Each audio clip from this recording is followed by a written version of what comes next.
Juda ham bir nozik nuqta bor. Agar banda Alloh tomonga qarab bir qadam bossa, Alloh u tarafga qarab bir necha qadam bosadi. Banda Alloh taologa qaytay, bo'ldi endi tavba qilay degan fikrni kallasiga olib kelishligi bilan hali hech narsa qilmadi, qaranglar. Bo'ldi endi bugundan ichmayman dedi. Bo'ldi bugundan boshlab namozni boshlayman dedi. Shu fikr kallasiga kelishligi bilan Alloh taolo shu bandani qalbiga saodatni berib qo'yadi. Xotirjamlik berib qo'yadi, taskin berib qo'yadi. Shu etapdan o'tganmiz ko'pchiligimiz. Bo'ldi.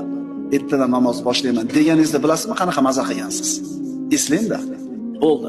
Sigaretni tashladim bugundan boshlab dedingiz. O'sha momentni eslang-da. Alloh taolo bandasini tavbasiga shuna bir mushtoq bo'lib turadi. Alloh taolo bandasini tavba qilishini shunaqa yaxshi ko'radi. Hali hech narsa qilmadi. Nima qildi faqat? Bo'ldi. Ertadan bomdodga chiqib namozni boshlayman deyishiga bilasizmi qanaqa xotirjam bo'ladi qalbi?